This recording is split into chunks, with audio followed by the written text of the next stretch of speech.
All right, welcome back to another episode of the Take Chances podcast. I'm your host, Chance Mack. And on the Take Chances podcast, we talk about three things: tech, culture, and people. Now, I'm not going to be too long winded today, but I do want to stress the importance of this conversation for our community. And with that being said, let's get into it. You gotta take chances, no more waiting. You gotta take chances, it's your day. Chance Mack, You gotta take chances, no more waiting. All right, welcome back. So I hope everyone had a great Thanksgiving. Today is one of the biggest sales days in the world, Cyber Monday. And I'm curious, did you buy anything special on Black Friday or on Cyber Monday? I think it's going to lead us to our first topic. But if you did buy anything special, feel free to comment on any of our social media platforms. You can follow me personally at Chance Mack on Instagram, Facebook, Twitter, YouTube, or follow the Take Chances podcast on YouTube or Instagram. So let me know if you bought anything special. And with that being said, I'll share, a quick story on one of the things that I bought on Cyber Monday or really over the weekend. So one of the reasons I actually created this platform, just to give you all some backstory, was not only just to talk about tech, culture, and people, but it's also a initiative for personal development, self-development. I want to continue to upskill. And one of the things that I see an area of opportunity for me is just in the area of communication. I'm personally not the most comfortable being on video. Uh, Even though this is my job, like for the past, few years, I've been working from home and just primarily work from a video environment. But, just being comfortable around the camera is something that I want to continue to develop. And honestly, I want to get better with communicating verbally, um, also through written word, and then also from communicating through data, communicating through numbers. So the Take Chances platform has allowed me to do that. And also another area that I want to continue to develop is just in my personal fitness. So if you've been following the Take Chances podcast for a while, you've heard us interview quite a few people that are involved in the personal fitness space. And with that being said, I'll let you know my big purchase. So my big purchase this holiday season was a Peloton. I should insert some applause right here because I've heard so many great things about the Peloton, and I'm really, really excited to get the bike and start my personal Peloton journey. One of my best friends has a Peloton and he swears by it. So I'm really excited to increase my cardiovascular health and also just, do something different. Like I've been, a frequent gym goer for many years. And I just want to try something new. Now, mind you, the Peloton was the most expensive personal fitness thing I've ever purchased. I'll be honest, when I was a kid, I got a bike and it was probably 10% of what the Peloton cost, but I still have that same excitement around this bike. And I'm looking forward to not only getting the bike, but being consistent on it. So that's my big purchase for this holiday season. I'm curious to know what you all bought. Um, and again, the Peloton was really expensive. I can't get over that. Like, I can't just fast forward through that part of the conversation because I'm like, wow, man, this bike really must be something, not only for, many people, millions of people to buy it, but also for me to buy it. Just because I wouldn't say that I'm, extremely frugal, but I'm not an overspender. Like this is one of the biggest purchases I've made outside of like my home and my car. This is one of the biggest things that I've bought for myself. And I'm glad that it's going to actually benefit me in a very positive way just around my personal fitness. But man, they've got to do something about that price. Not just for me, but just for accessibility to those that really need it. I think a lot more people would buy from Peloton if they could, afford to spend, 1,000, 1,500 to $2,000 on a bike, right? Um, and I'll tell one other quick story now that you're here with us and we're kind of settling into the podcast is, I have a really strong connection with bikes. I remember, like I said earlier, I got a bike when I was around 8 years old. It was a red Huffy bike. It didn't have training wheels on it. It was two wheels. And I remember my mom got it for me for Christmas. And I always talk about how I'm the oldest of three boys. So, our Christmas gifts were very, direct. We didn't have like 1,000 different gifts under the tree. It was pretty much like, hey, you get one big thing, and this is probably something you asked for, and hope you enjoy it. So one of the things I got was a bike. It was a red Huffy bike, and I didn't know how to ride it, of course, but over time I began to learn, and I actually took it with me the summer that year to South Carolina, which is where my grandparents lived at the time, or where they live today. And my granddad took me outside and we were able to ride the bike. And mind you, I'm still learning how to ride at this point. So of course we're in the middle of the street, and I'm expecting my granddad to be there with me and make sure I don't fall. And of course I get a couple pedals going and I got a little momentum, and my granddad just lets me go. So of course I get like maybe two more pedals in and then I just fall over. Mind you, I scraped my elbow and my knee up so bad, y'all. Like I scraped my bones to like the white meat, as they say. Like it was really, really bad. But to say that that's number one of my connections with bikes, but one of my strongest memories. I know that's not a positive memory, but I got back on the bike and I kept riding. From that moment, I learned how to ride. And so to fast forward, however many years later, to be able to, purchase another bike in a Peloton at that, it's really exciting and it's really humbling for me. Just thinking about my Christmas experience and my holiday experience, to be able to, purchase a bike of this magnitude, just really speaks to God's grace and, favor over my life, because there was no, expectation that I would ever be in a position to be able to spend, you know, thousands of dollars on, a bike, right? Like, that's really unheard of in my household. And even when I told my mom I was buying a Peloton, she was like, "You doing what?" Like, it's still like taboo to spend thousands of dollars on a bike. So I'm really grateful, really humble, and I'm excited about it. So that was my big Cyber Monday or Black Friday purchase. Again, curious to know what you bought. But the next topic that I wanted to talk about today was the fact that Jack Dorsey steps down.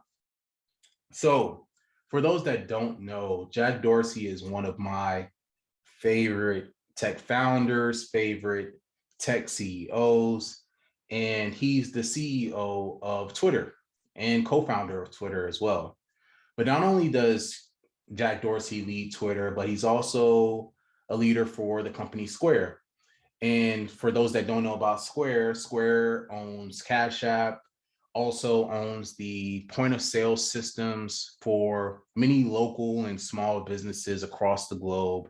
So if you've ever been into, one of your local merchants that, sells candles, soaps, or just any small business around the country, you've probably seen one of these little white systems that you stick your credit card in, or a cash system that you use to transact. That is typically led by or owned by Square. They make the hardware and the software that powers that device. So Jack Dorsey, needless to say, is a very, very busy man, but a very intelligent CEO. And so for him to step down, it's a big deal. Now, mind you, Twitter is one of my favorite social media platforms. I'm really excited to see what's next for Twitter. I heard and read a little bit about who's going to be taking Jack's place as the new CEO of Twitter.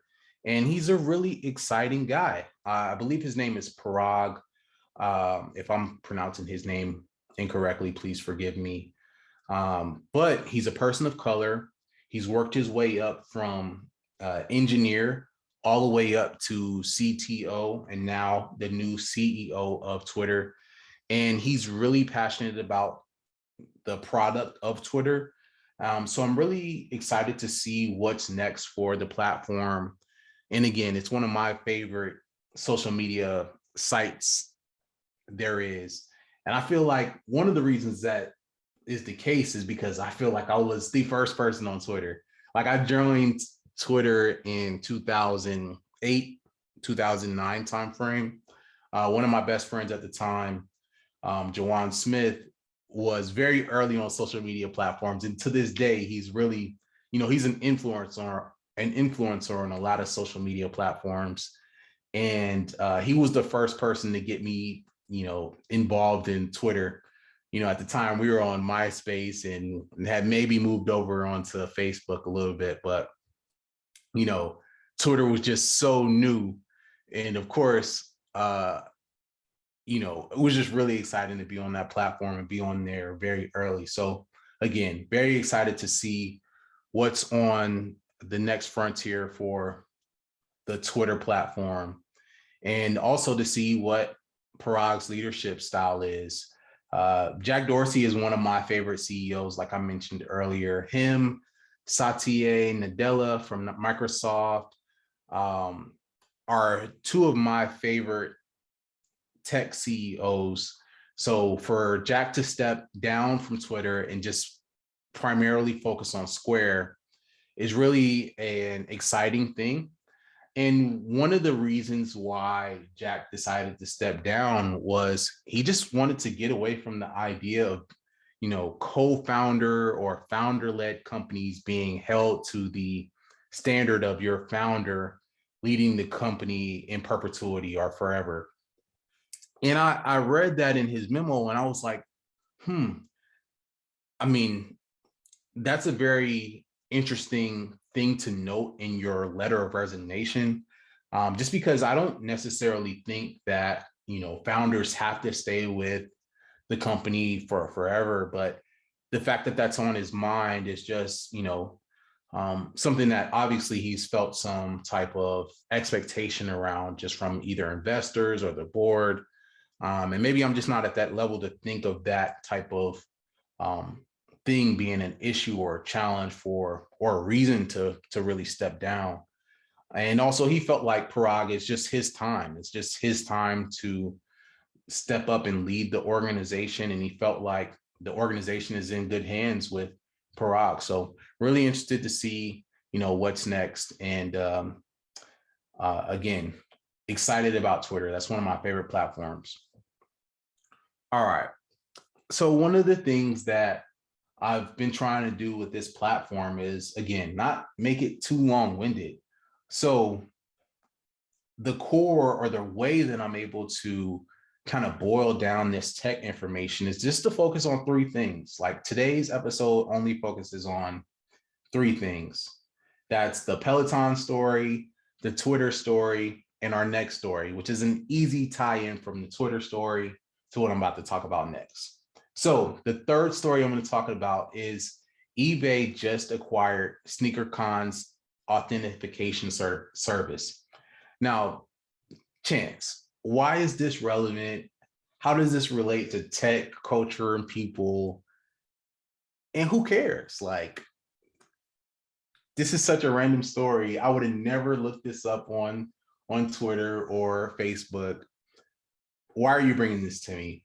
Well, let me explain. So it's very easy for us to find news stories on the metaverse or NFTs or all these little buzzwords around technology. But um, hearing about eBay and its acquisition of a sneaker authentication service is a little bit unique. So I wanted to talk about this because it's number one, it's very cultural. eBay is a tech company, so it kind of checks two boxes, but then it's also personal. Like I'm a very big sneaker enthusiast. I actually run a nonprofit that donates sneakers to the homeless or underserved communities around the globe called Unforgettable Souls. So sneakers is very near and dear to me. But this is also a space that's, booming. Like this is a very hot space. And actually over the weekend, over the Thanksgiving weekend, I was talking to my mom about, just some of the cultural differences around sneakers. Like some people would never pay, over $100 for a pair of sneakers.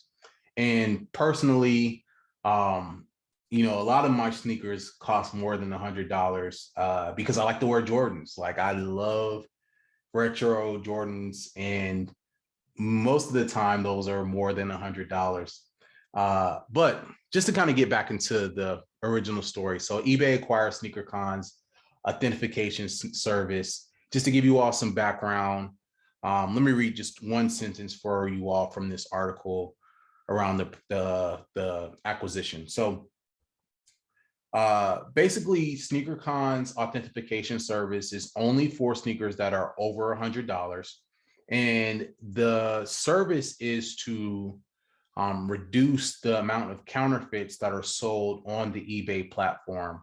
So we all know that there are sneaker resellers that are selling fake shoes or selling inauthentic goods, and eBay, other platforms are, trying to crack down on that. And even Nike is trying to do a better job of just authenticating their shoes. And I'm not sure if I made that word up, authenticating. Again, I'm trying to get better with my communication. So if I'm making up words on the spot, bear with me. So again, they're trying to do a better job of verifying that these shoes are authentic. And eBay started this initiative of verifying sneaker authenticity in October of 2020. And since that date, they've authenticated 1.5 million sneakers in a little over a year. Think about that. That's a huge number of shoes that have gone through this service. And so for them to double down on that and make an acquisition of SneakerCon's authentication service is huge. That's big not only for the sneaker community, but also the tech related to the sneaker community, because personally, I feel like there's a lot of opportunity for innovation around sneakers, and not only just around sneakers, but around the technology that supports sneakers. Like how do we, keep track of, what's authentic, but then also, there's a lot of fitness things related to sneakers. Like Nike built in some fitness analytics into their sneakers. There's just a lot of innovation that's going to take place around the sneaker market as technology and sneakers continue to come together. So this acquisition is huge. I think it's very forward thinking, and I'm really excited about it as a sneaker enthusiast. So the reason I felt like this was an easy transition from the Twitter story to the eBay story is I recently met another person on Twitter by the name of Chance. He also works for a sneaker company. I'll refrain from mentioning their name just because I'm not sure if he's okay with me mentioning their name on my platform. But it's just kind of interesting that he works for a sneaker platform or a sneaker company, but then also he's also a sneaker lover because we talk about, certain Jordans or certain shoes that come out, and he, always talks about, the prices around those things as well. So very interesting connection that I've made on Twitter. And it's very interesting to see eBay make that purchase in the sneaker authentication space. So with that being said, I mentioned earlier that I'm not going to be too long-winded. Those are the three topics that I wanted to talk about on today's episode of the Take Chances podcast. I want to say thank you for listening today. Make sure that you click the subscribe button on YouTube or wherever you're listening to this podcast at, whether that be on Apple Podcasts, Spotify, or any of the other platforms. And then last but not least, be sure to share this with a friend. Like, I do this not only for my self-development, but also to bring you all tech stories that might be relevant. Also share what's going on in my personal life, just to create community around my community. All right. One of my goals was to connect the business community with my actual community, and Take Chances is the vehicle for me to do that. So make sure that you share this with a colleague or a friend of yours, and let's continue to stay connected. Follow me on all social media platforms at Chance Mack, Mack spelled Mack. And until next time, I'll talk to you all later. Take chances. You gotta take chances, no more waiting. You gotta take chances, it's your day. Chance Mack, You gotta you made take this. chances, no more waiting. All gas, no brakes. Gotta take Tall grass.